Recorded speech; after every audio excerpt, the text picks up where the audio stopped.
Good evening, everyone, and a warm welcome back to day two of HowNWhy Budding Technologist 26-27. The day before yesterday, we witnessed six incredible projects filled with creativity, research, and innovation. And today, we have five more young teams ready to take us on another exciting journey of ideas and technology. So get ready for another evening of learning, innovation, and inspiration as we continue celebrating our budding technologists. But before we begin, I'd like to invite my friend Serafin for the prayer.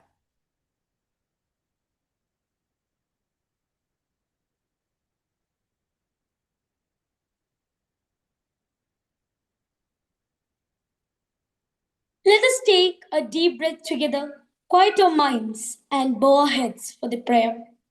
Heavenly Father, Almighty God, we welcome your peace and your presence here today.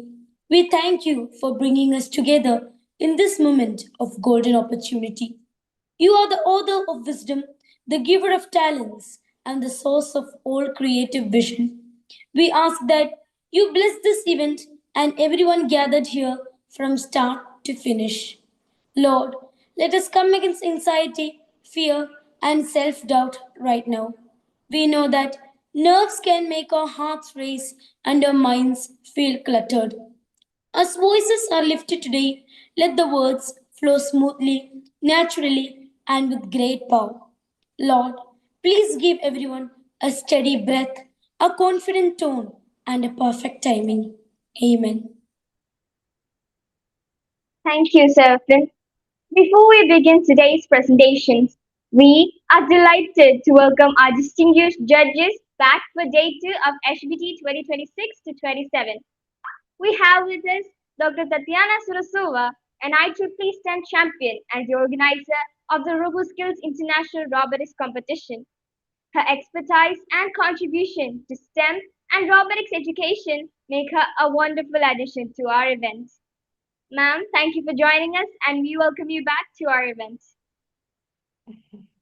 I'm glad to see you, everyone.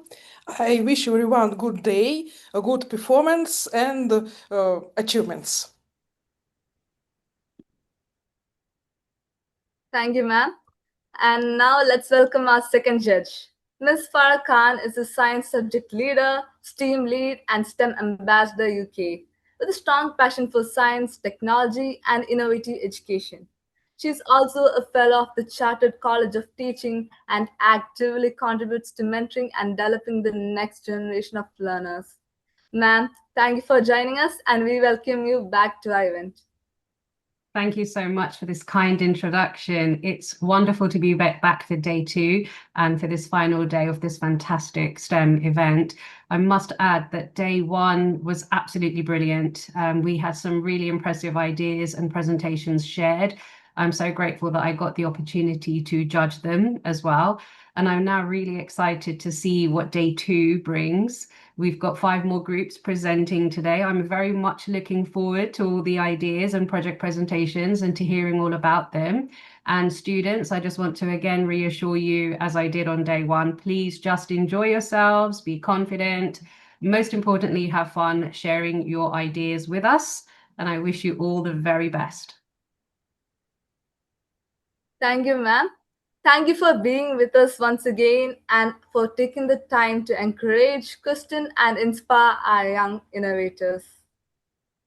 A very warm welcome to our beloved principal, Father Sabu Purapat CMI. He is a committed and visionary educational leader with a strong background in human resource management, psychology, and education. His diverse academic expertise enables him to understand both the institutional and human aspects of education. Thank you so much for joining us, Father. We welcome you to this event. A warm welcome as well as to our director, Father Joby Alex CMI, Director and Finance Administrator. He is a dedicated educational leader who combines academic expertise with strong administrative and financial management skills. With qualifications in biotechnology and education, he brings a unique blend of scientific knowledge, teaching experience, and institutional leadership. We welcome you, Father, to this event. A warm welcome as well to our Vice Principal and Rector, Father Person Joseph CMI. He is a dedicated academic leader with a strong background in commerce and education. His experience and commitment to student development enables him to contribute meaningfully to both the academic and administrative life of the institution. We welcome you to this event, Father. A warm welcome to our headmaster, Tom P. Joseph. He's a dedicated and experienced educator committed to academic excellence and overall development of students. With a strong academic background in science and education, he brings knowledge, experience, and a student-centered approach to school leadership. Thank you for joining us today, sir. Also, we would like to welcome other management members, coordinators, teachers, parents, and our dear friends.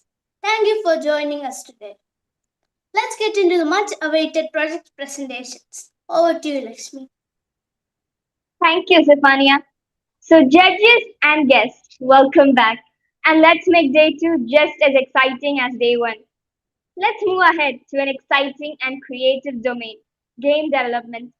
Blending imagination with technology, game development brings stories to life through design, coding, and interactive experiences that captivate audiences of all ages. Get ready to explore how creativity meets logic in this dynamic field.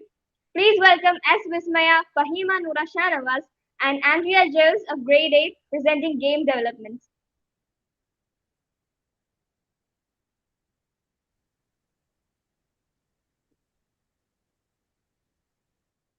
Good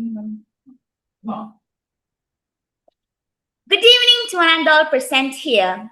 Today, let's see a comprehensive scalable outline for a presentation on game development. In this presentation, we will be exploring the different stages of game development, the technologies used in modern games, the benefits and limitations, and also some of the latest innovations in the gaming industry. Finally, we will be demonstrating the whole process through our project, The Fruit Catcher, a 2D arcade game developed using Astrocade. Let's begin by understanding what game development is. We are going to see what is a game. It's an interactive digital experience designed not only for entertainment but also for learning and problem solving. Now let's see how games evolved from early dice games in the early centuries to modern AI VR games. It includes card, physical, and home console games with many more. Next, we are going to see what are the different parts of a game. These are the various parts of a game, from designing to developing to presenting and at last ending at quality and release. It's like transforming our idea and developing it and releasing it. Now, let's see the different stages of game development. Every single game starts with an idea, going through research, planning, game design, prototype, asset creation, programming, and at last, ending at testing and debugging. Next, let's see the game engines. So, what's a game engine? A game engine is a software framework that provides developers with the tools needed to design and publish games efficiently across different platforms. Here are the two most important game engines, Unity and Unreal Engine. Unity Engine is mostly used for publishing 2D games, whereas Unreal Engine is mostly used for publishing high-end 3D games. The benefits of game development include creating highly skilled jobs, enhancing problem solving, spatial reasoning and teamwork, and so on. See the limitations. Here, crunch culture refers to the project failures that lead to extreme overtime and employee burnout. Next is time to time budget increase. Then comes the community toxicity, which includes online harassments and review bombing.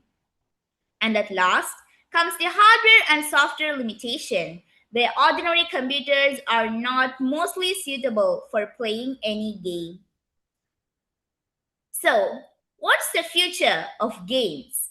The future of games includes the integration of the following into them. These are the AI, VR, AR, cloud gaming, among so many more. Next, let's see two of the most important and advanced technologies which are being used in the process of game development nowadays. These are the cloud and AI gaming, where through cloud gaming, it eliminates expensive hardware requirements and the games can reach a wider audience. Through AI gaming, we can interact with NPCs. We can also personalize game levels according to our own skills and offer better graphics. Here are the top game producers and gaming platforms. Gaming producers are from Riot Games to Epic Games to Nintendo, and gaming platforms are from PCs to PlayStation to Xbox. Here, I would like to mention the estimate of the gaming industry, which is from 180 billion to 200 billion annually. Now, let's see the prototype that we created, the Fruit Catcher, a 2D arcade game developed using AstroCade. Our prototype, Fruit Catchers, is designed as a 2D arcade game with a medium difficulty level. The main objective of the game is to catch as many fruits as you can before the time is up. If you catch any bombs falling, you will life. This is represented using three hearts, giving the player a total of three chances. The main challenge comes with the quick falling of bombs, make the team temporarily out of control. To balance this challenge, the game uses a scoring system where players earn a point whenever a falling fruit touches any part of the basket. These mechanics create a balanced and enjoyable gameplay.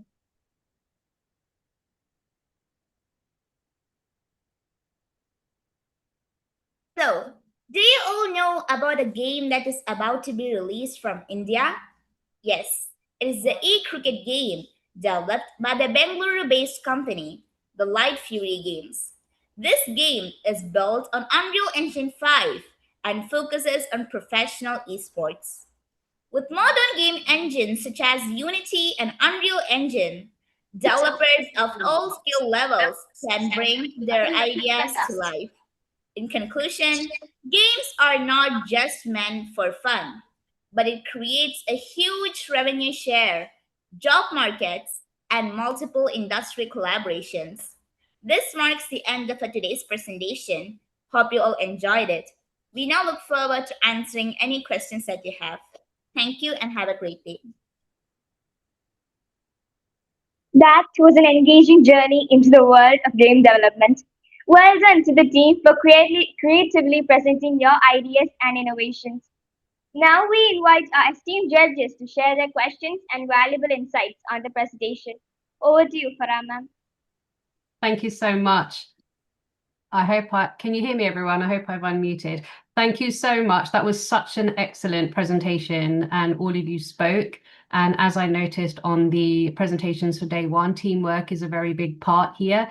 And so you've definitely all been working really well as a team. Your PowerPoint was really clear. You've been looking at depth into the topic. So well done. I really enjoyed your presentation and I particularly enjoyed seeing your prototype. What a fun game. I hope you can send it to me so I can have a go and play as well. I have two questions for you. Okay. The first one is your fruit catcher game. What inspired you to come up with a fruit catching game? Ma'am, first we created a game called Star Catchers, but it was not that much good as this game. So we then developed it to a new game called Fruit Catchers, and like it was more engaging. It also had sound effects, but it's not able to hear in the meeting. And it has three lives, but the Star Catcher doesn't have three lives, and And Fahim also said to me more ideas to add in this game, and in team we created this game. And you all took a role in the programming and the coding of the game as well. Yeah, I created the game, and Fahima sent me some tips for me for the Lovely, well creating. done. That's really lovely. Thank you for that answer. If you had a further week to spend on developing your game, what further features might you add or change? Ma'am, we'll add some more aspects or some more visualizations in that to make it more attracting, and we'll add some more sound effects that can all hear, so it may be more attractive for everyone to play. And surely, if we got some 1 or 2 weeks time, I can do that. Yeah, some more polishing of it, but it's a Yeah. fantastic looking game already. In terms of difficulty levels, does your game just have one level, or is there something for someone who might need an easy level and someone who might need a more difficult level? No, ma'am, the game is a default is this, and Mm. it's not that hard to play and it's not that easy. So we made it medium level. So it's like general. That's good. That's differentiation by outcome according to the user. So that's really good. Thank you. I really enjoyed that. Thank you all of you for your presentation today. Thank you, ma'am. Thank you, ma'am. Now we invite Tatiana ma'am to share her questions and valuable insights on the presentation. Oh, thank you for your presentation, and I have some questions. The first, what development environment or programming language did you use to develop the game? Ma'am, we used a platform called AstroCade. Actually, I didn't, it's a no-code platform. So there was a AI-like setup. So I asked I all give that AI my all things like the visuals, everything. I send us a suggestion and they give me the scheme. That AI, that AstroCAD programmed this thing. So it's a no-code platform. Thank you. And second questions, what is more important, game dynamic or game design for you? Game design is more important, I believe. Uh-huh. And who make pictures for a game, for design your game? Like, asset creation is mostly done by us, right? But nowadays, Uh-huh. technologies are there which helps us to do it, like AI. Like, for example, take the website that Android used to create a prototype. It has AI supporting. So it mainly, mostly created her, helped her to create the game. Okay, thank you. Thank you, judges, for your valuable questions and feedback. And once again, a big round of applause for our young innovators. And now it's time to bring our YouTube audience back into the action with quiz question 4. We are halfway through a 6-question challenge. So if you've been answering all along, this is your chance to keep your winning streak alive. Scan the QR code on your screen or click the link in the chat box to participate. You have a maximum of 1 minute to submit your answer, so get ready. Let's see who gets question 4 right.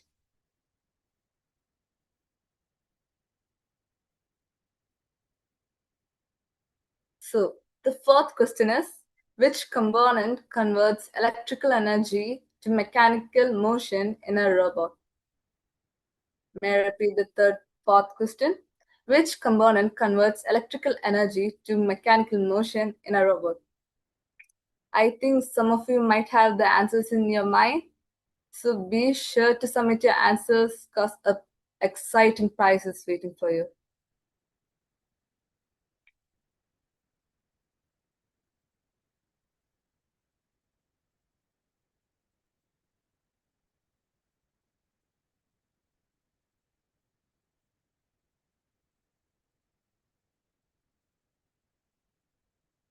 Okay, time's ticking. The question's almost over. I hope you all have submitted your answers. Yeah, time's up. Now let's get back to the project presentations. Over to you, Lakshmi. Thank you, Shreya. Now, let's venture beyond our worlds into the limitless realm of space technology. From satellites to space exploration, this field expands our understanding of the universe and drives innovation beyond boundaries. Get ready to discover ideas that reach for the stars. Please welcome Sarah Teresa Binu, Niharika R, and Alan Georgie Anthony of Grade 8 presenting space technology.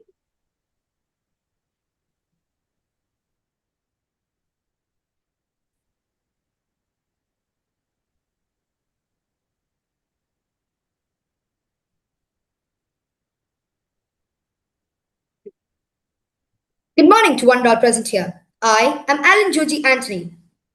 I am Sarah Jisavinu. And I am Niharika R. Today, we are presenting on space technology, exploring how it helps us understand the universe and improve life here on Earth. Here's what we'll cover. First, the big picture of what space technology actually is. Then, the journey from the first satellite to today. Next, what's happening behind the scenes with satellites and data. Finally, where this technology is taking us next.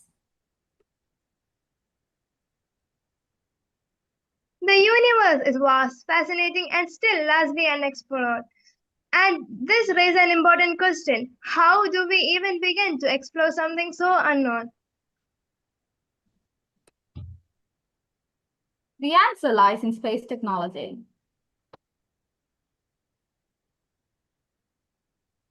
So, what exactly is it? Space technology covers all the tools, systems, and knowledge developed for activities beyond Earth's atmosphere. It's not just rockets, it spans engineering, physics, biology, and material science, all working together to help us survive and operate beyond our planet.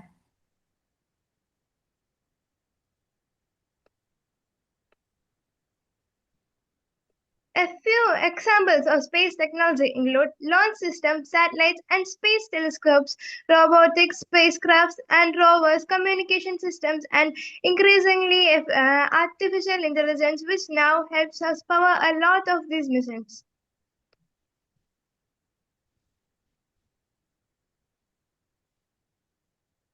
Why actually do we need space technology? It enables global networks that connect people around the world. This aids in communication. Satellites improve prediction accuracy. This aids in weather forecasting. And in navigation, it gives us the accurate location services through GPS. And in disaster response, satellites support emergency rescue operations when they're needed most. To show how far we've come, in 1956, there were zero artificial satellites orbiting Earth. Today, there are over 14,500. That's the scale of growth in just a few decades.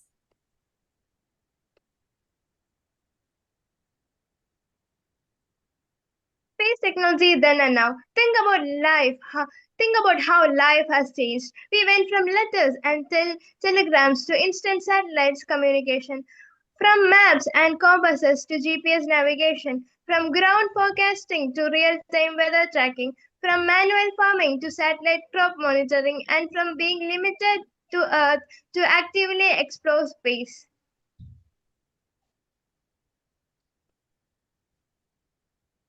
The evolution, key milestones. Here are some key milestones. In 1957, Sputnik 1 became the first artificial satellite ever launched. In 1977, Voyager 1 launched, and now it is the farthest human-made object from the Earth. And looking ahead to 2026, we have the Artemis mission and many more milestones yet to come.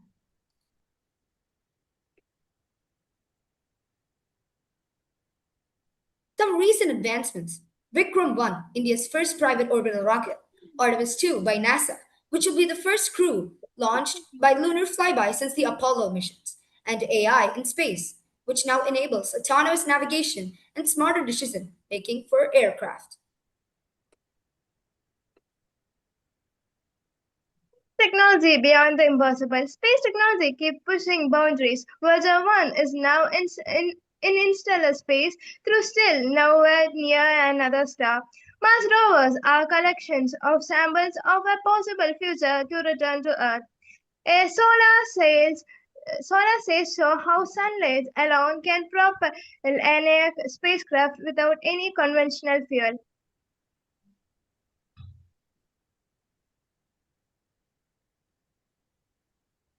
So, what exactly are satellites? They're artificial objects orbiting Earth or other planets, used for communication, navigation, weather monitoring, and Earth observation.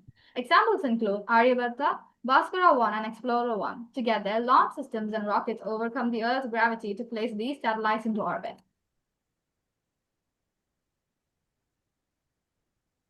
Space telescopes let us observe the universe from space itself, capturing much clearer images since there's no atmosphere in the way. They help us study stars, galaxies, black holes, exoplanets, and more, like the James Webb Space Telescope, Hubble, and Euclid telescopes. Data transmission in space technology.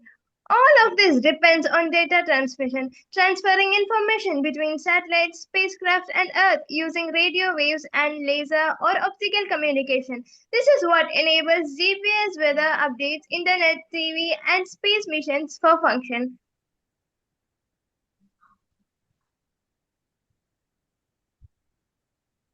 Of course, it's not without the trade-offs. On the plus side, global communication, accurate navigation, weather forecasting, and economic growth. On the downside, high costs, space debris, environmental factors, and the risk of mission failures. As part of our project, we've developed a work navigation technology which uses satellites orbiting the Earth. These satellites continuously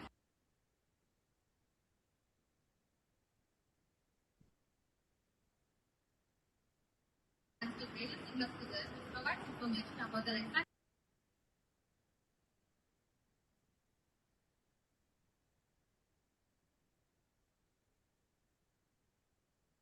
time information.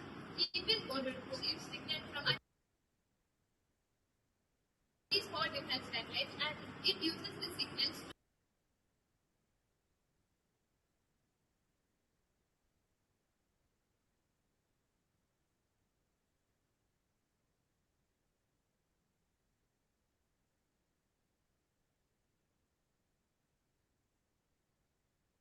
track the arrival time using a method called trilateration.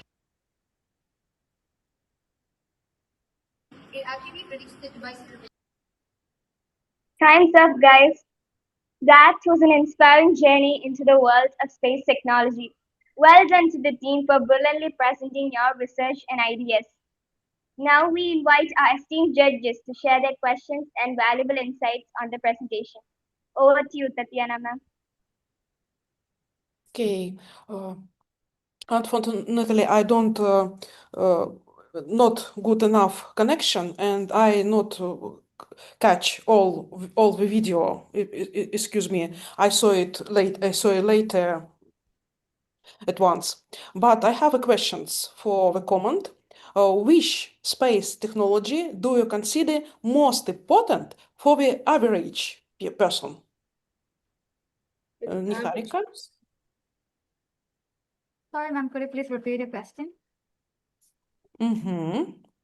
Which space technology do you consider most important for average person? For you? Personally, for me, the fact that it enables GPS actually. GPS. Okay. Navigation. And Alan? In my opinion, it might be looking to the future. It might be rockets, as once Mars is made inhabitable for the common people, as we say in the future, it might be the most reliable form of a reliable house for common people in the future. Thank you. And Sarah? I also agree with Niharika. GPS is very useful in our life, and I agree with her opinion. Okay. Thank you. Thank you, ma'am. Next, we would like to invite Farah ma'am to share her insights about the presentation. Thank you so much. Students, that was a really wonderful presentation that you all put together. I really liked all the visuals and all the information.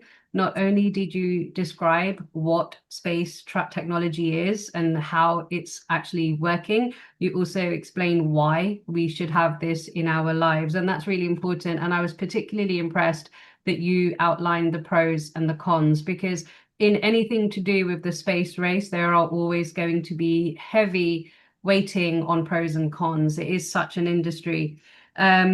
I have a couple of questions, but before the questions, I do need to know a bit more about your prototype. So unfortunately, we couldn't see or hear properly what you were describing. So I would like to offer you the opportunity now to tell us in your own words about your prototype so we can learn more about it.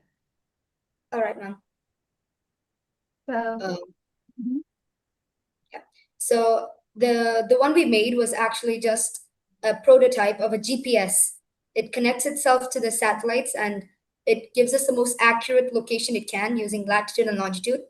It uses a method called trilateration, which accurately predicts and calculates the device's location, including its latitude and longitude. I think Niharika has a couple more words to share with this. We actually connected the GPS to an Arduino Uno, and that is how like we built the prototype. And actually, the GPS, I mean, satellites in the sky, we are continuously sending radio signals down to the Earth. These signals actually give information about their exact time and location. And the measurement of these signals is what like helps us know where we are. And also, one of the main aspects here is time dilation, because time actually works differently in space. So one satellite is actually for the correction of it. Does it work? Did you test it? Yes, we did. Yes. It was connected to 7 satellites. Yeah. Yeah, I saw on the labeling underneath the PowerPoint that it is connected to 4 satellites. What did you test it on? We tested it on a PC in the school itself. It took a bit because it was quite slow, but yeah, it did work pretty well. Oh, well done. It's a shame the video and the sound didn't work properly to showcase that, but you've done so well to explain it. So very well done. You clearly know, and you've got that expertise now, having made that yourselves. It's very clear to see. Well done on that. So now for my 2 questions. There are so many challenges that planet Earth is facing already. I'm sure you appreciate we've got starvation, climate change, drought, famine, all kinds of disasters are going on, wars, you name it, everything happening around us. Why should we invest so much money, so much manpower, so much effort into space technology when it is so high risk as well? What's your opinion? Well, I'd like to start on this. As I said before, this Earth was the first chance we got, and if in the possibility that we find a habitable planet in the future, that's our second chance to build a planet that inhabits life and is not polluted by human actions. It's our second chance if we find one. I think Niharika has a thought onto this too.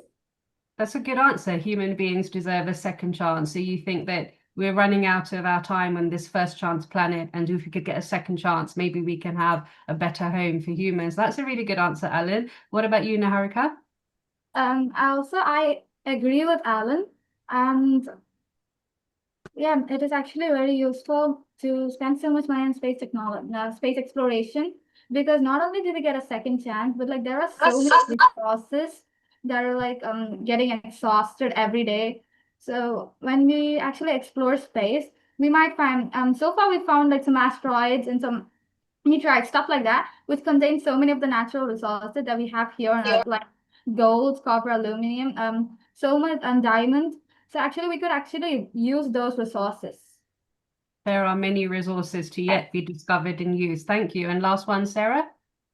Ma'am, Earth could be like overpopulated, and if we find a new planet, so we could transform some of the people, and they could explore more to the space, and they could also research about more about Earth from outer Earth. So it is a good opportunity that we are getting to explore space, and I agree with both what Alan said and Niharika said. Thank you. Those were very considered answers. Thank you very much. All the best today. Thank you. Thank you. Thank you, ma'am. Thank you, ma'am. Thank you, judges, for your valuable questions and feedback. And once again, a big round of applause for our young innovators.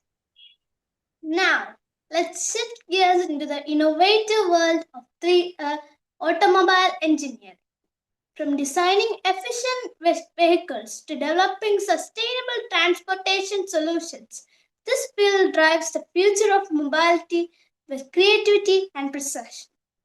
Get ready to explore how engineering powers the machines that moves us forward.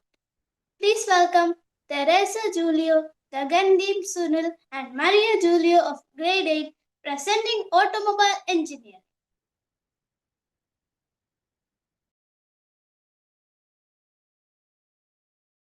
Good morning, everyone. The vehicle is no longer just a machine that gets us from point A to point B. It's rapidly evolving into an intelligent living supercomputer. My name is Teresa. My name is Maria. And I'm Gagandeep. And today we will be presenting on the topic automobile technology. This slide illustrates the evolution of automobile engineering. Early automobiles were basic, carriage-like designs focusing purely on utility and fundamental mechanics. They were upright, boxy, and built to transition society away from horse-drawn transport. In contrast, today's vehicles are streamlined masterpieces of performance. They feature advanced aerodynamics, lightweight carbon fiber materials, and high tech engineering designed for speed efficiency and safety. To know the importance of automobile, we need to know its needs. For rapid transportation, moving people and cargo across vast distances in hours, not days. For resource efficiency, optimizing engine designs to travel further using less fuel. For refined comfort, providing smooth, quiet rides with intelligent cabin environments. Proven safety, implementing active safety systems and physical structures to protect lives. For emergency responses, deploying critical public utility vehicles when seconds count. Smart connectivity, linking smart vehicles with modern road infrastructure for safer roads. Types of vehicles. Combustion vehicles. Combustion vehicles run on engines that burn fuel to move. Electric vehicles reduce emissions and fuel costs by using electric motors and batteries. Hybrid vehicles combine internal combustion engines ICE with electric motors and batteries. The pinnacle of automobile, F1. Formula One serves as the ultimate high-speed testing laboratory, where top-tier automotive engineering breakthroughs such as advanced aerodynamics, ultra-efficient hybrid power units, and lightweight materials are developed under extreme racing conditions before eventually trickling down in everyday commercial road vehicles. Types of drives. All-wheel drive. Automatically powers all four wheels for adaptive grip on any road. Four-wheel drive. Driver-controlled 4x4 power built specifically for tough off-roading. Rear-wheel drive. Drives the back wheels for better towing and heavy load handling. Front-wheel drive. Drives the front wheels to maximize fuel economy for daily city driving. Understanding terms, horsepower, the theoretical total power output generated directly inside the engine's combustion chamber before accounting for any friction or mechanical power losses.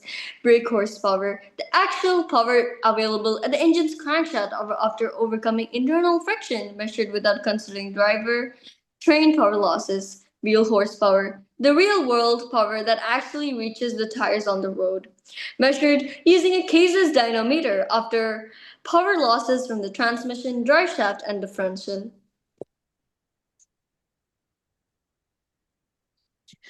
Scooters versus bikes. Features. The power of a scooter is 8 to 12 WHP, while the power of a superbike is 180 to 220 WHP.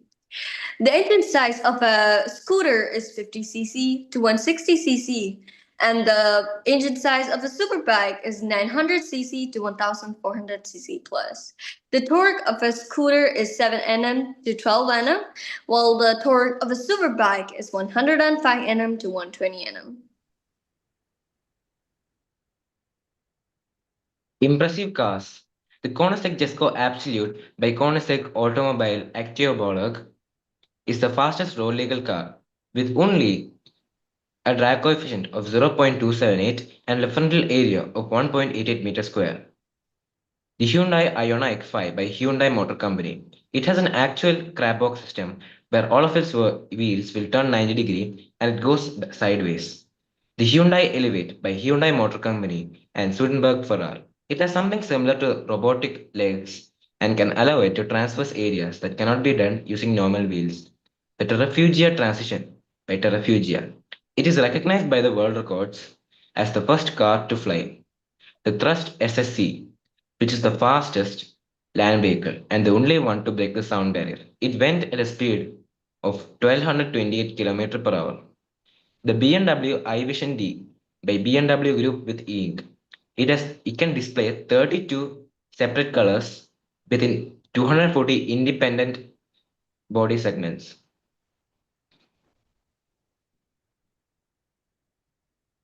Innovative ideas. Flying cars.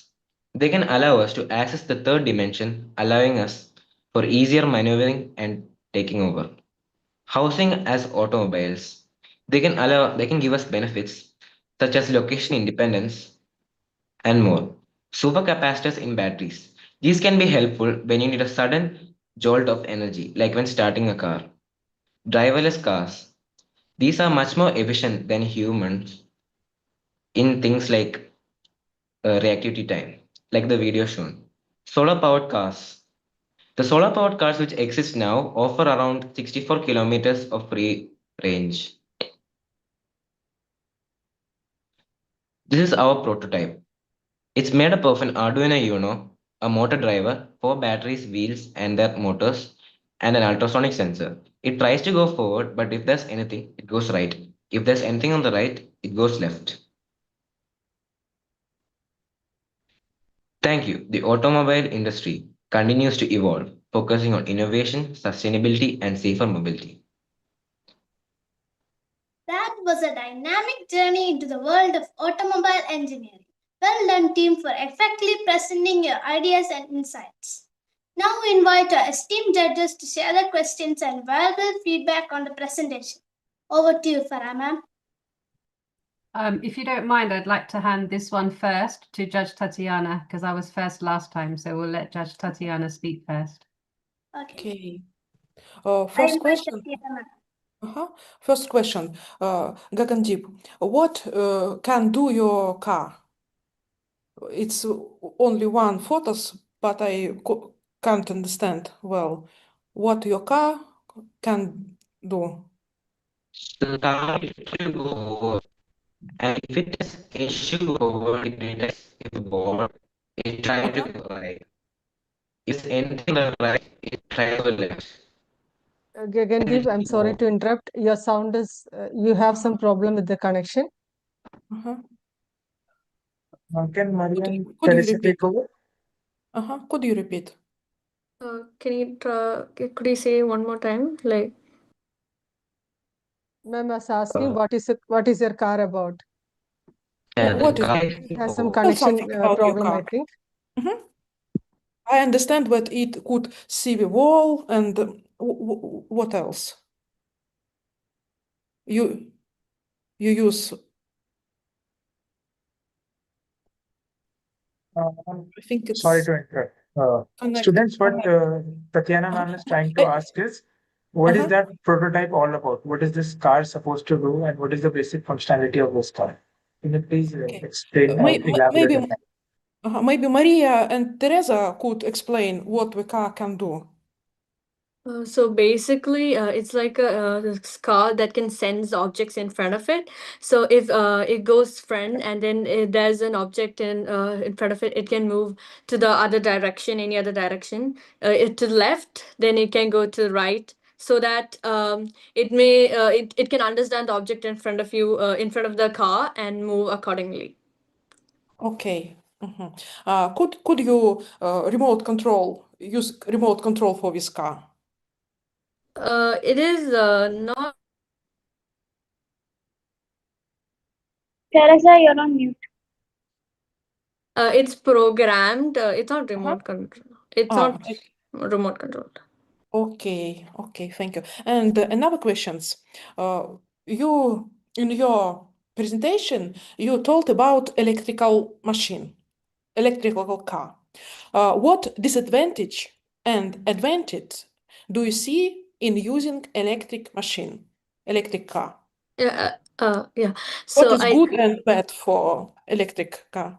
yeah, I think even though electric cars have many good pros, as we can recharge it. It has batteries, but I think if you go for a long distance and on the way, if the charge is gets over, then you have to wait for a long time so that it may get charged again. So I think that is a disadvantage of EV, even though it has many advantages. Gagandi would like to add some more. Thank you. And Maria? I think like batteries can actually make a lot of waste. So like if we can actually make recyclable batteries, it would be really nice. Okay. And Gagandeep? I agree with them. It has a lot of advantages and disadvantages. Making the batteries does have a lot of pollutions. Okay. Thank you. Thank you. That was really fantastic. You answered so many questions there. So I've got a really good gist about your subject knowledge. Well done. From me, massive well done on presenting a very difficult topic. Automobile engineering is so vast because you can take it from any platform like motor cars to motorbikes to anything that is automobile related. And I could see in your PowerPoint you had actually included as much as you could from this very vast topic. Just as a very friendly feedback for future presentations, you don't need to present everything on automobile. Actually, you could focus on the one thing. So a really good suggestion for you would be, because your prototype was a car, your automobile engineering PowerPoint presentation could focus more heavily on the journey of the car from the first conception to actually getting to supercars that we have now today and flying cars. So it's a more streamlined topic rather than that pressure of so many things in one go. I really liked how you explained the fundamentals. That was very impressive. And as I said before, you have explained some very difficult content, and you've also made some really excellent comparisons. So I'm really, really impressed. I loved the innovative ideas that Gagandeep talked about as well. The solar powered car. Wow. I mean, imagine if that ends up happening for everybody, but particularly housing as automobiles as well. That's something that is quite questionable, like what's the value in that and so on. So it's really good to hear all those things. I have just one simple question, because you've answered the technology questions from Judge Tatiana. A simple question for all of you. If you could include one feature in your own ideal car, what would you include? So if the three of you can just take a few seconds, think about it, and then tell me what would be the one feature that your ideal car would have.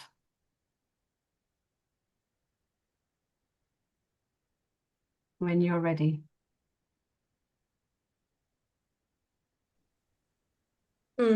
Can I? So I would like to. I think one thing I'd like to add is about this an assistant. Like for mobile phones, have a assistant like Siri. So if you have that in a car also, and also an advanced version of an AI assistant, then we can give our controls, our instructions, and it can control the car accordingly. So and also we can make it fun by maybe the lightings, you can change it, you can tell it and it'll change. And even how we can make the car's doors open by telling it, so we don't have to do it. So I think that AI assistant is a good idea of mine. Maria?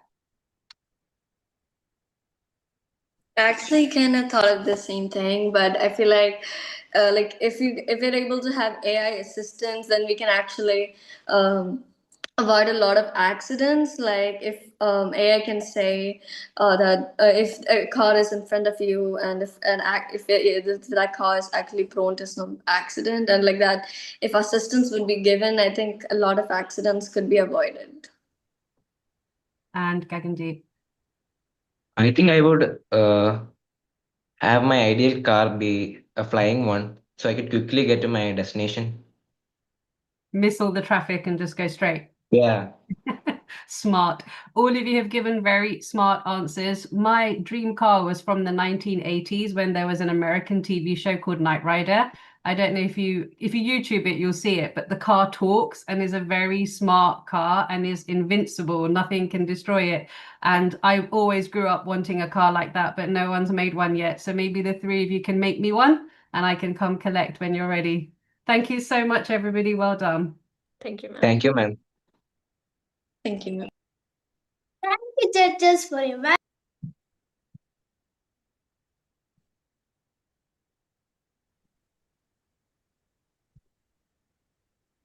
And here we go. We are entering the final stretch.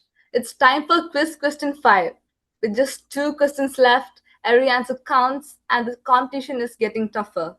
If you're playing along with us on YouTube, scan the QR code on your screen or click the link in the chat to submit your answer. You have 1 minute, so think fast, choose wisely, and let's find out who can get question 5 right.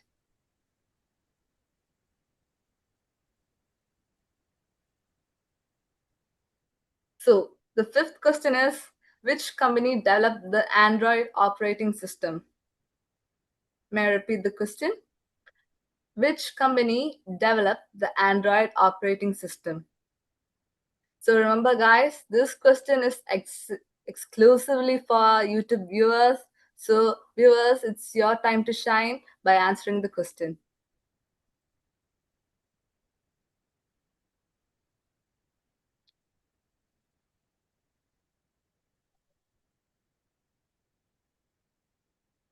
So time's ticking. Be sure to submit your answers fast.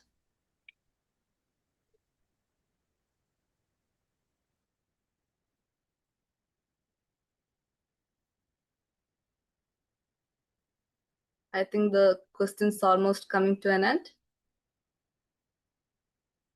And that's time. If you have submitted in time, good luck. Let's be right back to our main stage for the next project presentation. Over to you, Lakshmi. Thank you, Shreya. Now, let's step into the intelligent world of artificial intelligence. From smart assistants to advanced problem solving systems, AI is transforming the way we live, learn, and interact with technology. Get ready to explore how machines are learning to think and innovate. Please welcome Kashinath K. Rahul, Roseanne Matthew, and Arav Arun of Grade 6 presenting Artificial Intelligence.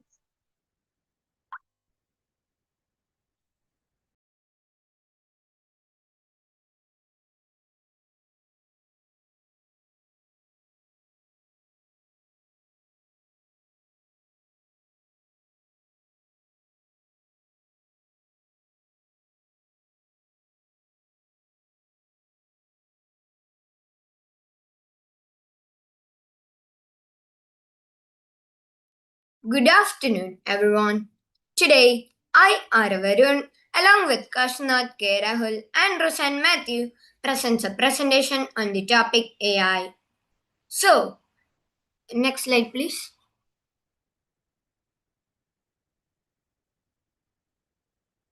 Roseanne, next slide, please.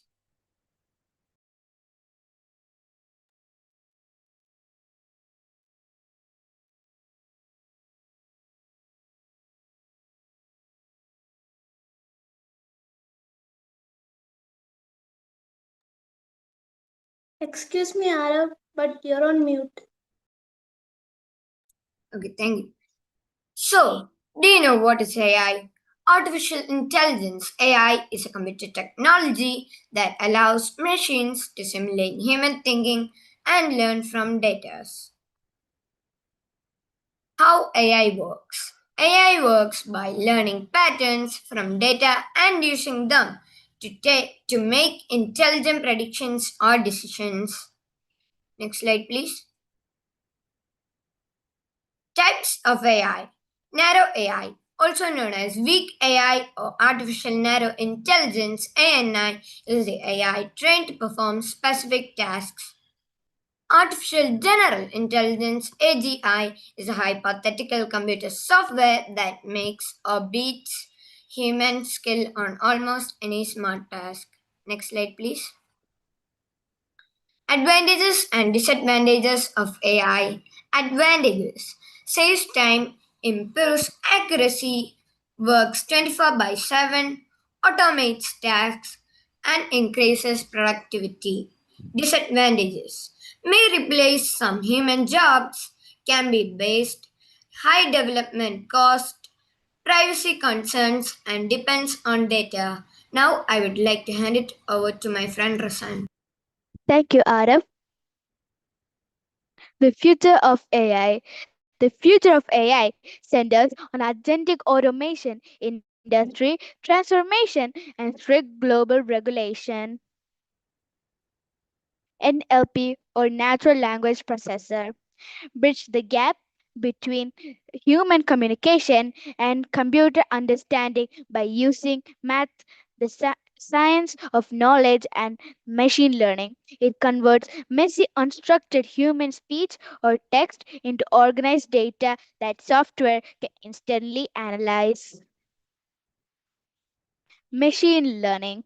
Machine learning is a part of artificial intelligence that helps computers learn from data and improve without being directly programmed for every task. It is used for in things like voice assistance, video recommendations, face, face recognition, and spam filters.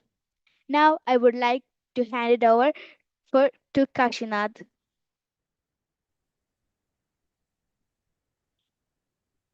Thank you, Rosen. Humanoid robots. A humanoid robot is built to look and move like a human. Unlike box factory arms or robotic vacuums, it has a torso, head, two arms, and two legs. Next slide. Sophia. Sophia is a humanoid robot built by Hands Robotics to mimic a human and hold conversations between humans. She made global headlines by becoming the world's first humanoid robot. She was activated in 2016. Father of AI, John McCarthy, famously coined the term artificial intelligence in 1956. He organized the Dartmouth Conference and developed the Lisp programming language. Now we would like to talk about teachable machines.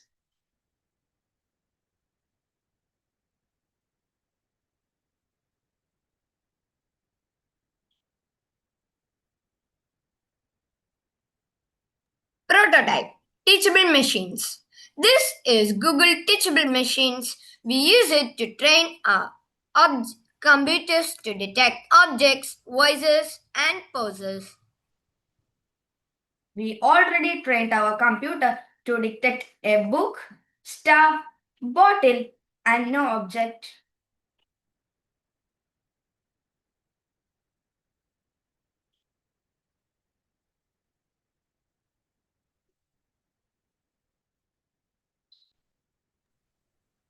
So if you can see, I'm putting my notebook in front of the camera and it is showing 100% on notebook. And if I'm putting star in front of the camera, it shows 100% on star. So as headphones, bottle, and no objects.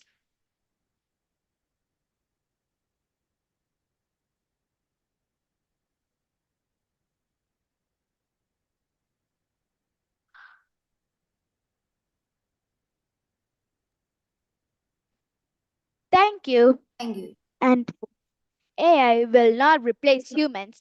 It help solve problems, create new opportunities, and build a better future. Thank you and have a nice day. That was a fascinating journey into the world of artificial intelligence. Well done to the team for clearly presenting your ideas and concepts. Now we invite our esteemed judges to share their questions and valuable insights on the presentation. We invite Satyana ma'am. Okay. You learned model with teachable machine. There was 4 classes. And what do you think about where can the model like you train it be used? The model which difference some classes in which application you could use model like this. Can you repeat your question, please? Mhm. In which problem, in which where can you use model like which model you train it in teachable machine? Like we can use it as we want. Like if we want to use it in some projects, we can also use. Some real situation. Could you give some example, real situation, where you can use model like you train it? Some real example. No, example, you come to home and your door is not open, like this.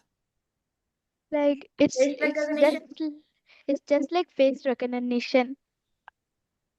Recognition, okay. So if our door is not opening, we can show our face, just like our teachable machines. So the door is teach to see when it sees our face to open the door. Okay, thank you. And Arai, what example you could? I think like um, can I think about it again? And Kashina? I agree with Rosan's example. Okay, thank you. Thank you, ma'am. Thank you, ma'am. Now we would like to invite Farah ma'am to share her insights about the presentation. Can I just say, wow, what a topic you have all chosen to research and present. AI every minute is evolving and changing. So when you first started your project, I'm sure you will have noticed that it has changed significantly to even today. There's so much happening in the world of AI, and it is a very difficult topic, and you are only in grade 6. You've done so well, all of you, to speak about it and share all that information. Especially because it genuinely is a difficult topic. So thank you for that and well done. I can talk about AI for hours, but we don't have hours here on Zoom to talk about it. So maybe we can have a separate meeting for that. But there's so much to think about with AI. And one of the things that I'd like to hear from you is, in terms of AI, superiority is a big thing that people are thinking about. Some think it's really good and some think it's something to be concerned about. How can we make sure AI always helps people instead of causing problems if it becomes smarter or better than humans at doing tasks? What are your thoughts about that? We can program it for not to get over our jobs and all. You're going to have to really defend yourself against the AI, because your generation, when you go into the employment market, not only are you competing globally, but you will be competing with AI. So you're going to have to think about developing your skills in such a way to make yourself superior than AI. It's going to be very difficult for your generation when it comes to employments. And there will be new jobs that will exist in 10, 15 years' time that do not exist today because of AI. So you have to train in new ways and learn new skills and be the pioneers, which I'm sure you will all be. Okay, tell me more about your prototype. Did any of you use it for any of your schoolwork? It's a teachable, right? So is it going to take away my job? Is it a teacher? What did you learn from your model?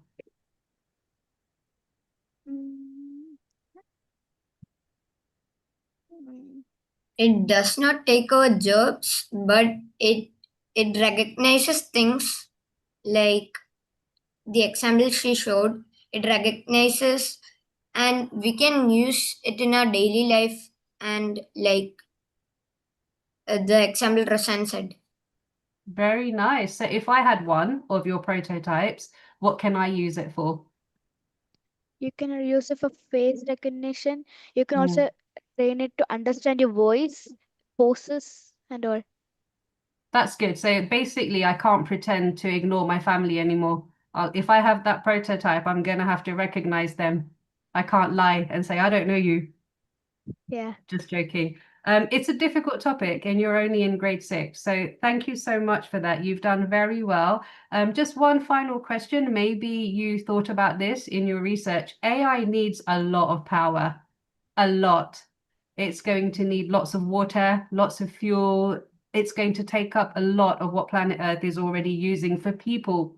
So in terms of that, how do you think we can power AI without hurting our planet? We can program it to make it for solar power, tidal power, and all. Make it environmentally friendly. Thank you so much. You're so good. Thank you very much, everybody. Welcome. Yeah. Thank you, judges, for your valuable questions and feedback. And once again, a big round of applause for our young innovators. And now we've reached the final question of our 6 question challenge. This is your last opportunity to score a point and finish strong. If you've been playing along with us on YouTube, scan the QR code on your screen or click the link in the chat box to submit your answer. You have just 1 minute, so stay sharp, trust your instincts, and give it your best shot.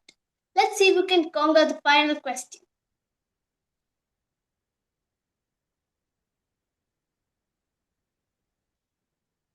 So the question is, what does USB stand for? I'll repeat it again. What does USB stand for? Good question. Hope you can answer it. It's your last and final chance. Most of you might know the answer. So let's see who wins.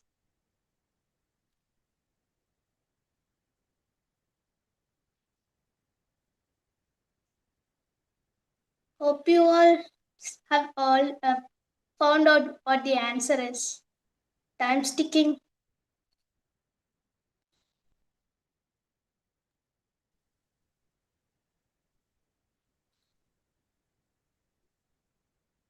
I hope you submit your answers by now, cause time's almost over.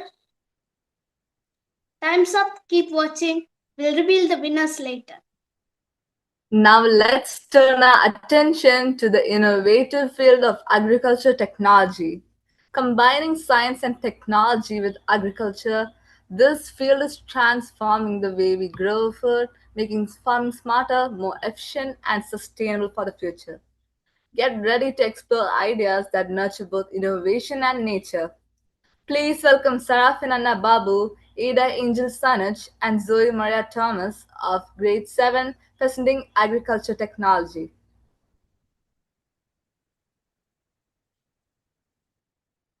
A very warm and pleasant evening to everyone present here. A heartfelt welcome to today's session. I am Sarafina Babu. I am Ada Angel Sanuj. And I am Zoe Maria Thomas. Today, we are delighted to present our presentation on the fascinating topic of agri-tech.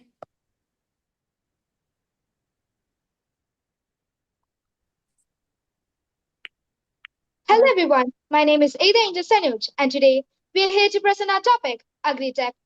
Agri-Tech combines agriculture with modern technology to overcome certain challenges. Through innovations like artificial intelligence, drones, sensors, and data-driven solutions, farming is becoming smarter, more efficient, and more sustainable. So, let us begin our journey into the world of smart farming. Agriculture is the practice of cultivating crops and rearing livestock, while agri-tech is the data-informed operative and intuition-based farming. Key features of agri-tech includes ICT and IoT integration, data analytics, and inclusive by design.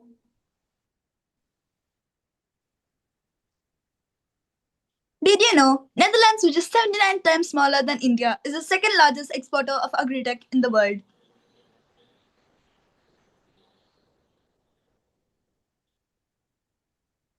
How Agri-Tech works. Data flows from the field to the cloud through AI, back to the farmer as actionable insights. Field sensors, which collect data, AI analysis, which detect patterns, IoT transmission, which send data securely to the cloud storage, and farmer actions, where farmers get alerts and automated irrigation. This loop runs continuously, 24 hours and 7 days.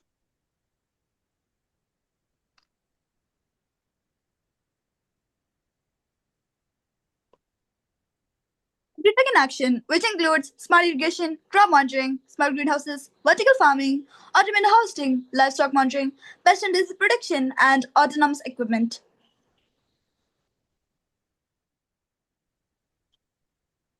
Space Agritech. Space Agritech uses satellite technology and space-based tools to improve farming. Satellites monitor crops, soil conditions, weather patterns, and water needs. This data helps farmers make better decisions, increase productivity, and protect crops from climate challenges.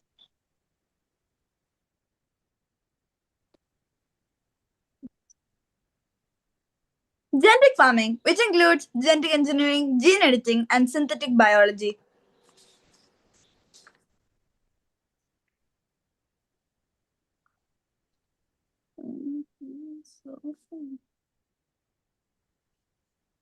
Crop engineering. Climate change is rewriting the rules of farming. Crop engineering helps plants fight back.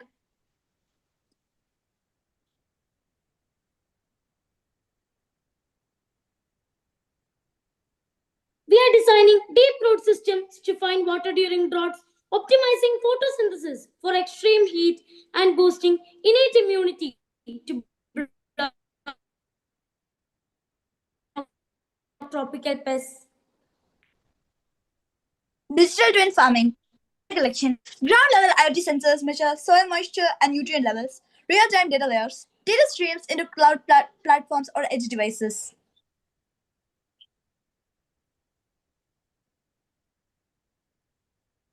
I-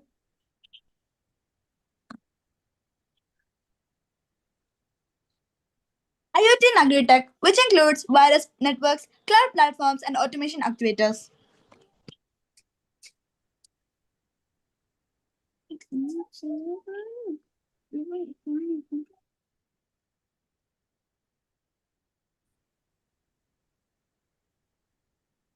Biotechnology in agriculture.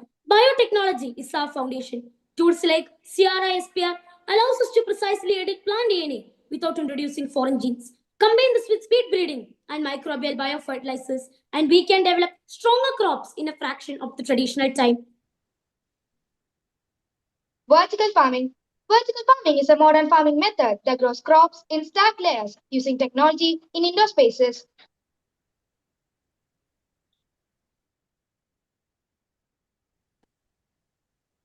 Advantages and challenges of smart farming. Advantages of smart farming. The Higher advantages crop, of smart farming.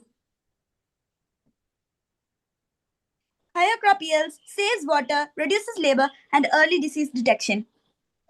Chal- Challenges of smart farming. High setup cost, internet dependency, technical knowledge required, and equipment maintenance.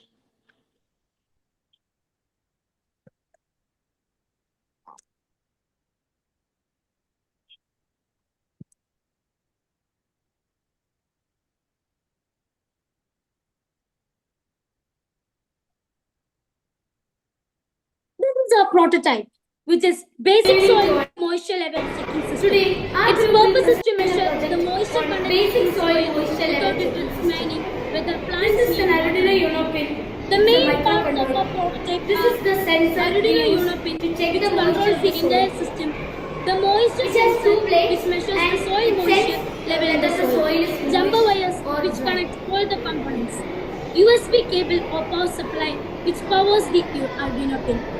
Together, these components detect and indicate the soil's moisture level. Conclusion, this prototype is a simple and effective way to monitor soil moisture in agriculture. Traditional problem. Traditional hydroponic crop monitoring relies on slow manual inspection. Workers must physically scan individual plants using external diagnostic equipment. This approach is highly labor intensive and prone to human error. Simple innovation. The new design integrates smart color changing tech into the tray. It replaces tedious manual diagnostics with an automated visual alert system. The physical growing channel itself communicates the system health passively. Operational impact. The tray glows bright pink to flag localized issues instantly. This glance-based feedback drastically cuts down crop inspection time. It allows greenhouse workers to prevent plant loss with immediate action. In conclusion, agritech combines agriculture with science and technology. The future of agriculture depends on teamwork between farmers, scientists, and technology experts. Thank you for your participation and attention. Now we are open for any questions. Thank you, guys. That was an insightful journey into the world of agricultural technology. Well done to the team for clearly presenting your research and ideas. Now we invite our esteemed judges to share their questions and valuable insights on the presentation. Over to you, Farana. Thank you so much. I really enjoyed your presentation. You all spoke so well as a team, and you clearly have put a lot of work and care into your presentation and project work. Before my main questions, I just need a bit more explaining about your prototype. So could you explain that to me, please? Yes. Thank you for that question, ma'am. We would like to explain it. Actually, our prototype is all about a basic soil moisture level checking system. That is actually checking the moisture level of the soil. This prototype uses an Arduino Uno pin, which is a microcontroller, and jumbo wires are connected to it and to a screen. So when you put a sensor, the most important thing, when you put that moisture sensor into the soil, it detects how much amount of moisture the soil has. Ah, so it's detecting the moisture in the soil to help with crop growth. And then the farmers will know if they need to add more water immediately or not, because obviously crop growth will be affected. That's really very clever. Thank you for explaining that. Did you find any challenges? Was it accurate when it was measuring the moisture in the soil? Ma'am, it was actually easy while we measured it. For the first time when we did it, the signal was not coming. Then after 2 or 3 attempts, it was all clear. Excellent. Thank you for explaining that. So I really liked your presentation. Smart farming, you called it, which is obviously the future for agri-tech as well. Smart farming is just such a very clever way to move the planet forward. We have a growing population. We will be reaching 10 billion very soon, and we have to feed everybody. And so we do need to look at ways of creating food and generating food, supplying food to everybody so that people don't starve. It's an issue, and we are still working on getting it right as a global society. I really like that you talked about how agri-tech works, and you gave us those examples of inaction. It's so good to see it's being used in so many different fields. And you also mentioned on genetic engineering of crops as well. Did you come across any fascinating examples of crops that have been genetically engineered and which DNA has been used? Yeah, ma'am. I guess so. I will continue. Well, genetic engineering is actually broadly terms for alternating DNA often and adds foreign genes at random locations. Can you give us examples of food that we might eat that has been genetically engineered? Yeah, ma'am. First ever genetically engineered crop was rice. Yes. Ah. What was it engineered for?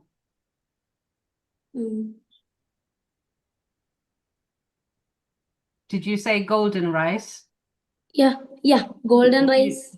Do you know which genes went into the golden rice? BT cotton. To make it golden. It's actually genes from a carrot, because a carrot has beta carotene, which is very good for the eyes. And what they did, they took the gene for beta carotene from a carrot and they spliced it into the rice, into its genetics, so that we now have this golden rice. The reason why it's golden is because of beta carotene. But the reason for making this golden rice isn't to make it look pretty and golden. It's because in very outreach areas where there is starvation and food famine, like poor places of Africa, there are children who are turning blind at a very young age. So by giving them this golden rice, they are receiving their vitamin A, which the carrot would have given them, the beta carotene. So it's saving eyesight of many children. And so this is actually being used right now in very deprived areas of the world. But golden rice is not used by everybody. I haven't had any yet. Have you had any of that? No, ma'am. No, it's still experimental. The benefits are outweighing the harms because we're saving children's eyesight, so we're using it in those parts of the world, but we are also growing it and keeping it separate, even though it's been genetically engineered and it's part of biotech. We're keeping it separate because we don't know yet about side effects. We're still learning all that as well. So your topic is very fascinating, and when you go further into depth in it, you will uncover so many interesting things. Well done on presenting that and on explaining your prototype and answering my questions. You were all a great team. I really enjoyed your presentation. Thank you so much. Thank you, ma'am. Thank you, ma'am. Thank you, ma'am. Next, I would like to invite Tatiana, ma'am, for sharing her insights. Okay, I have more technical questions. Is about what kind of microcontroller did you use in your prototype? Arduino Unibit. Okay, thank you. And what programming language did you C++. use? C++. Okay, thank you. Thank you. Thank you, ma'am. Thank you, judges, for your valuable questions and feedback. And once again, a big round of applause for our young innovators. Wow, that was a remarkable way to bring all our project presentations to a close.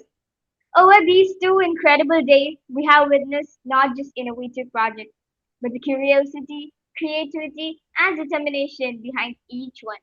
From fascinating ideas to thoughtful research and inspiring presentations, we have learned something new from every team and seen how young minds can turn questions into possibilities. It has truly been a celebration of ideas, innovation, and the courage to explore what lies beyond the familiar. A big congratulations to all our participants. We are sure that this journey gave each of you an opportunity to research your chosen topics, explore new information, think creatively, and come back to showcase your learning with all of us. It has truly been a fantastic event, and once again, we would like to extend our heartfelt thanks to Chavara Public School and HowNWhy for creating such a wonderful and futuristic learning opportunity for our students. And now we would love to hear from the people who have closely observed and evaluated all these wonderful projects. May we invite Tatiana, ma'am, to share her feedback and experience? It was a wonderful event and good experience for me. I was so happy to participate in this event.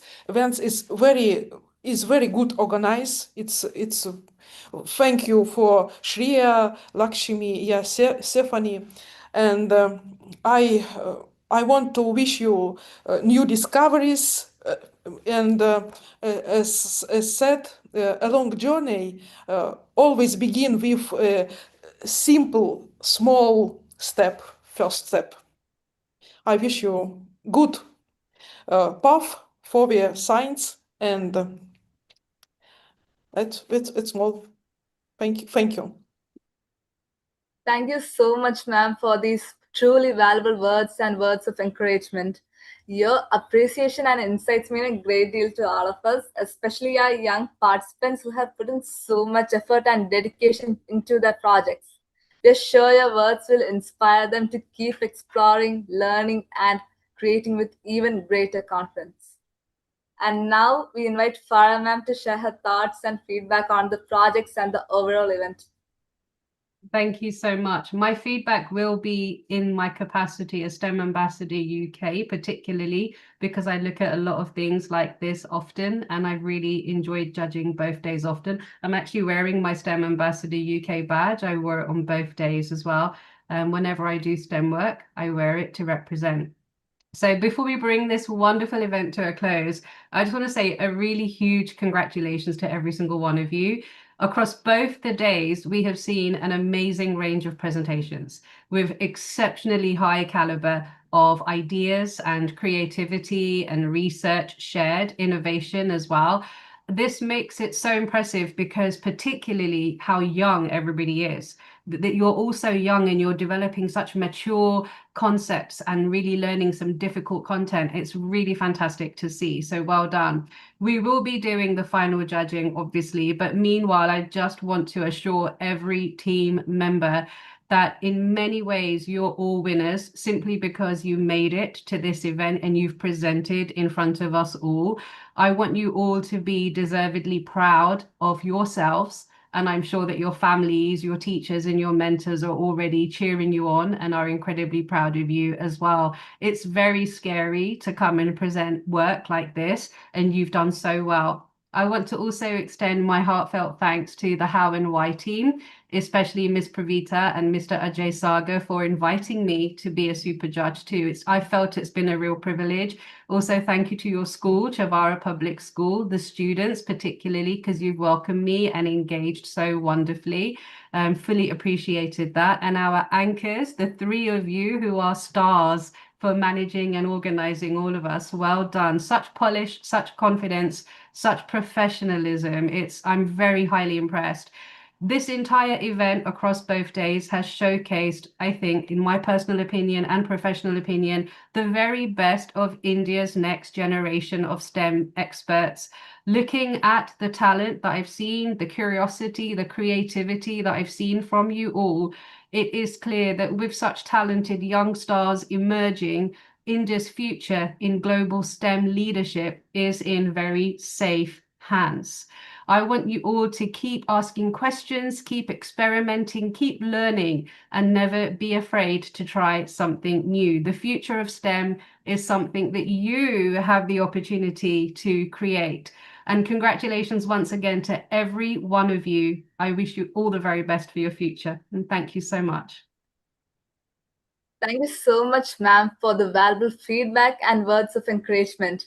Your uplifting message was the perfect highlight for all our young participants after their hard work. Your perspective showed them the potential in their ideas and will undoubtedly motivate them for their next creative endeavor. We would like to invite our lovely Soumya ma'am to share her thoughts and feedback on this exciting journey.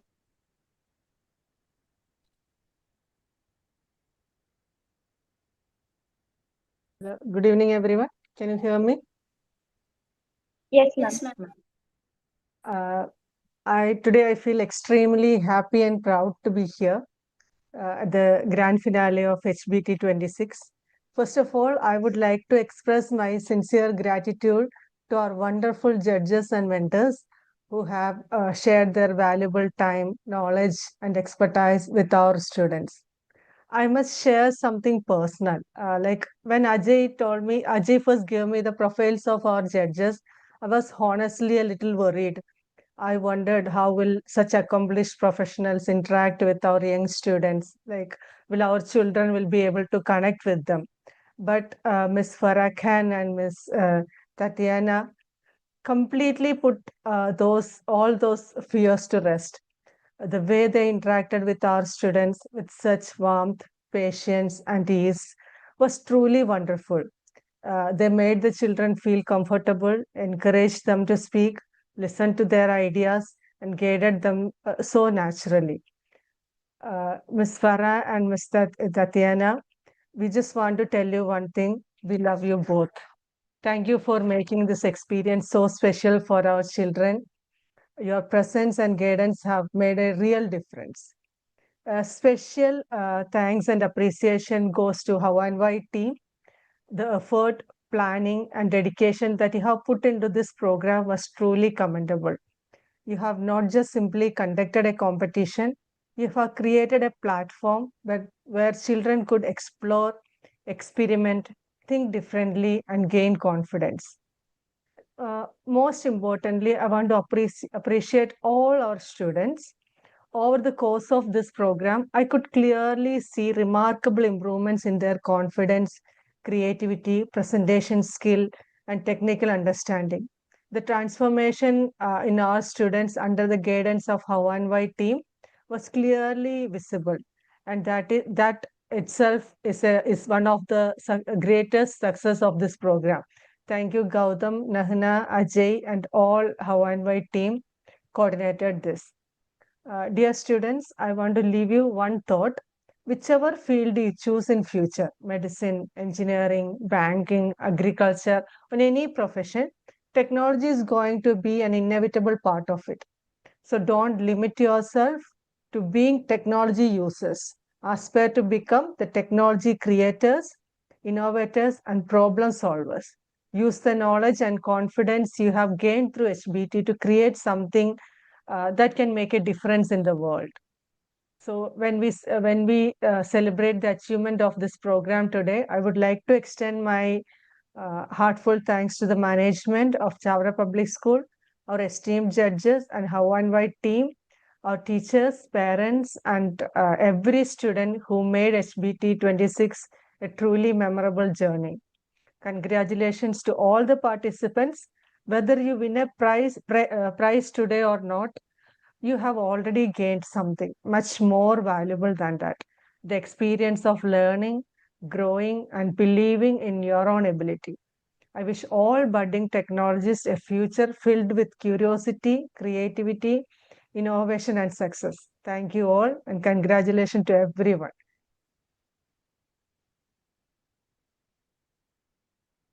Thank you so much, ma'am, for sharing your valuable thoughts and feedback with us. Your words are truly encouraging and mean a lot to all of us as we continue this exciting journey together. A special part of this journey has been the guidance, encouragement, and support we have received from our How and Why mentors. We are delighted to invite Nana Ma'am, our How and Why mentor, to share her experience and valuable insights from this journey with us.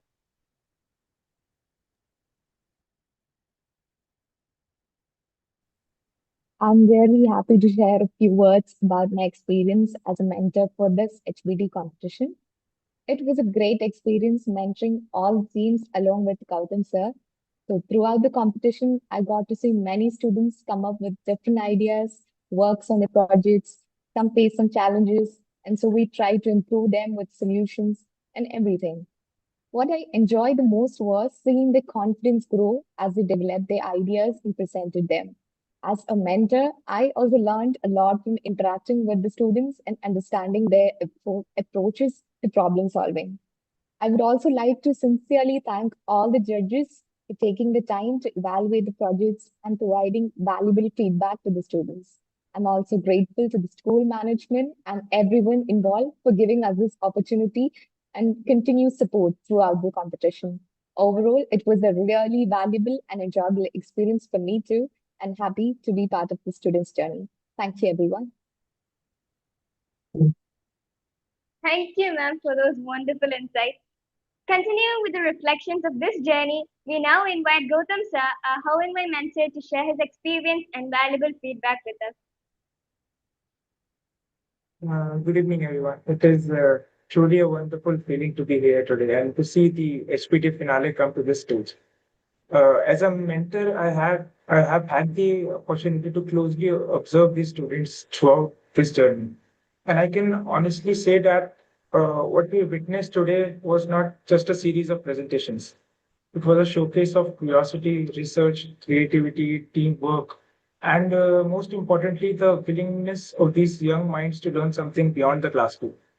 When we started working on their topics, many of them began with just a basic idea or a question. But over the course of this journey, they researched, explored different technologies, discussed their ideas, faced challenges, made mistakes, went back and tried again, and eventually came here to present their findings. And I think that journey is more important than the final presentation itself. One thing that really stood out to me was the confidence of these young students standing in front of the judges and an audience and explaining something that you have researched and worked on is not easy. But today, each team stepped up and shared their ideas with confidence. That itself is a huge achievement. I also want to remind all the students and that research is not about having a perfect answer from the beginning. Research is about asking right questions, being curious, accepting that you may be wrong, and having the courage to keep looking for better answers. I would also like to take this opportunity to thank the teachers and parents for continuously supporting the students. Behind every student standing here today, there is a teacher, there is a mentor, a parent, or someone who have encouraged them to keep going. And of course, a very, very, very special thanks to our esteemed and respected judges for taking out time from their busy schedules to listen to our students, question them, and provide them with their valuable feedback. Your interactions with these young minds is something they will remember for a very long time. On behalf of all the students, teachers, parents, and the HPD team, we thank you for being here with us. Finally, to all my dear students, don't let your journey end with this finale. Keep asking questions, keep experimenting, keep researching, and most importantly, don't be afraid to build something. Fail at it, learn from it, and then try again. Today, you may be presenting a research topic. Tomorrow, you might be presenting an invention, a startup, a scientific discovery, or a solution to a real world problem. So keep that curiosity alive. Thank you and all the very best for what lies ahead. Thank you, sir and ma'am, for sharing your valuable insights and feedback with us. Your constant guidance, encouragement, and support have played such an important role in our students' journey. And we are truly grateful for everything you have done to inspire and help them along the way. And now we would love to hear from the parents who have witnessed this journey up close, watching their children learn, explore, and grow along the way. To begin, we are delighted to invite Mr. Rajiv R., Technical Specialist at HCL Tech Chennai, and the proud father of Niharika R. from Space Technology Group, to share his thoughts and experience with us. Hi, a very good evening to all. I think beyond words, right, it's an experience for me to see this wonderful young minds. Actually, I was thinking about my olden days when I was in school, right? The opportunity we get, how we explore the things. And a real example we can see today is that how effectively a technology to be used, that's really presented today. And I'm truly thankful to the wonderful support team, right? I think the HPT team, who has put a lot of effort here to make it happen, and especially the wonderful judges who joined and the way they listened to the wonderful kids and the questions they have asked, the way they like the encouraged and guided. Right? It's like it's truly amazing, actually. And the for the kids, right, I would say that the teamwork they showed in between, like the presentation, that is the one good thing I could see, because that is the one thing which can lead to a success, the teamwork. So one guy is not able to speak or something, right? The other one is taking over, and it's truly amazing and very happy to see that. And all these end minds, right? I would suggest that all these ideas to be implemented and showcase your talents. And it's a well-rounded education system now, rather than in classrooms, right? How much that the technologies, the game development, the artificial intelligence, all these automobile engineering, agriculture, all these technologies, right? Within a short span of time, how much we gain the knowledge among this presentation. But truly, we need to think that how much preparation they had behind that. So you can see that how many days the kids are preparing for that, and really appreciable. And congratulations to all, and very happy to see these events in future also. Thank you to one and all who behind that, and to the school who organized this one also. Thank you. Thank you so much, sir, for those heartfelt words and for sharing your valuable perspective on the HBT journey and the impact this program has had on the students. We now invite Mrs. Soumya Nair, copy editor at Integra Software Services Limited and the proud mother of Advita Nair from Animation Team, to share her reflections on the HBT journey and her experience of seeing her child grow through the program. Hi, good evening, everyone. Am I audible? Yes, ma'am. Yeah, okay. So it's a great pleasure, to share a few words as a parent about How and Why Budding Technologist 2026 program organized by Chavara Public School in association with How and Why Education. So first of all, I would like to congratulate the school and the entire team behind this wonderful initiative. As a parent, I am really, really, truly impressed by the way the program has been planned and organized. It was not just a presentation or a competition that our children did. It's something that gives them opportunity to do research. Uh, they learn about new technologies. Then they think creatively, work as a team. Mainly, they work as a team, and confidently they are presenting their ideas. I particularly liked the exposure that our children are getting from this and through these new topics, new and advanced topics. And of course, it's making them way more confident. I feel very grateful to have such learned and expert judges like Tatiana ma'am and Farah ma'am, who, along with their expertise, have inspired our children with their valuable insight, constructive feedback, and encouragement to think beyond the conventional. I am very happy and proud to see that our school is creating such wonderful opportunities for its students. I sincerely thank Father Principal, How and Why Education, the teachers, mentors, judges, and everyone involved for making and enriching our children with this experience, with this great experience. I hope this only is the beginning to such experiences, to such learning, to such opportunities for the young innovators. Congratulations to all the young technologists, and my very best wishes to them for their future endeavors. Thank you all for once again. I express my heartfelt gratitude for letting me speak, giving me this opportunity in front of you all on this occasion. Thank you. Thanks a lot. Thank you so much, ma'am, for sharing your wonderful perspective and for highlighting the impact this journey has had on the students. And now, having heard from the parents who had supported and encouraged our students throughout this journey, let's hear directly from the young minds who experienced it themselves. We are delighted to invite Stephen Padwell from Team 3D Printing to share his experience, learnings, and reflections from HPT journey with us. Good evening, everyone. Over the past few weeks, I took part in HBT, a research competition where teams build their work into a presentation and defend it in a meeting. I was on the 3D printing team, and I want to share what that experience actually taught me. The first thing I noticed was that I was learning without realizing it. Research, design, communication, all three improved, and none of it felt like actual work. That combination is truly rare. Most things are either fun or educational, and HBT was managed to do both at once.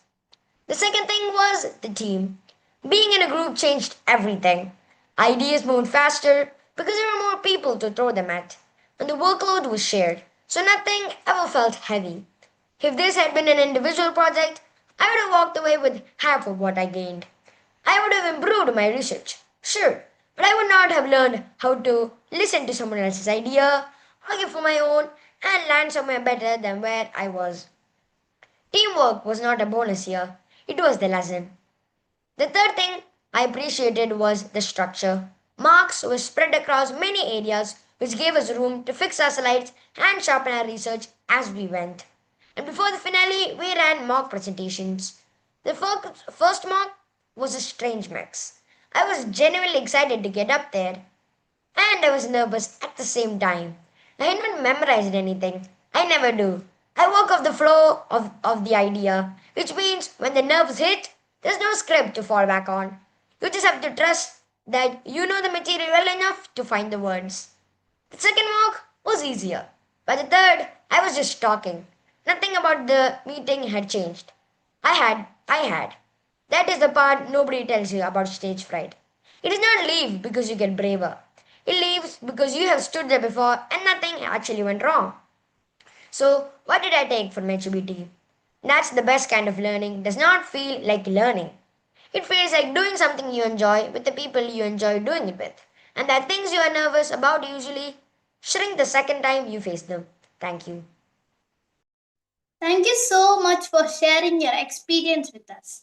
We now invite Lena Mary Eldo from Team Biotechnology to share her thoughts and reflections on this wonderful journey. Good evening, everyone. I'm really happy to share a few words about my experience in the HBT competition. For me, this competition was not just about winning, it was really a valuable learning experience. I learned a lot about biotechnology, which was my topic. But more importantly, I improved my communication skills, presentation, teamwork, and confidence. The mock tests and practice sessions helped me a lot. Every time we practiced, I found something new to improve. And honestly, sometimes after a mock, I would think, okay, I'm finally ready. But then the next one would prove me that I was not. But slowly, I could really see myself improving. Our first evaluation was not exactly our best performance, but our mentors gave us honest feedbacks, suggestions, and we took them seriously. We worked on our mistakes and tried to make our project better. I would like to sincerely thank Ajay sir, Arjun sir, Jeffrey sir, and all our mentors for guiding us and supporting us throughout the journey. A special thanks to our anchors who guided us throughout the finals and were always there whenever we needed them. Their support made this much easier for us. I also want to specifically thank Gautam sir and Hannah ma'am. A very special mention to Gautam sir because he helped us so much, especially with our prototype. Even though biotechnology was not specifically his area, he never hesitated to help us. We disturbed him quite a lot, but he was always patient and ready to help us with everything. His support really means a lot to us. Thank you, sir. I'm also really grateful for my wonderful team, Abel and Devna. I was lucky to have such a brilliant team, and we learned and worked through everything together. A big thank you to our judges, Tatiana ma'am and Farah ma'am, for evaluating us so well and asking us such interesting questions. Some of those questions definitely made our brains work over time. Thank you. And, and to all my fellow participants, I just want to say that I think this experience reminded us that it's not always about winning. Of course, winning feels amazing. But what matters even more is how much we think, learn, improve, and grow through the process. Finally, I thank the school management, teachers, mentors, friends, and everyone who gave us this wonderful opportunity. I'm truly grateful for this experience, my team, and all the memories we made together. Thank you, everyone. Thank you so much for sharing those thoughtful words, Lena and Stephen. It has been wonderful to hear how this journey has inspired our students, helped them discover new skills, and give them the confidence to learn, create, and innovate. And with that, we come to the end of this incredible two-day journey of how and why budding technologists 26-27. The judges will now evaluate and consolidate the scores, and the final results will be decision ceremony. We request all our students, parents, teachers, and well-wishers to join us for the felicitation event as we celebrate the achievements of our young innovators. Until then, let curiosity be your compass. Let every question lead you to a new discovery. And let every idea be the beginning of something extraordinary. Keep exploring beyond the familiar. Keep learning with wonder. And most importantly, keep imagining the possibilities that lie ahead. Once again, congratulations to every participant. You have made us all proud. Thank you all for being a part of this incredible journey. Until we meet again on Research Day, keep dreaming, keep creating, and keep believing in the extraordinary things we can achieve. See you all tomorrow as we celebrate the brilliance of our young innovators. Until then, keep the spirit of HBD alive.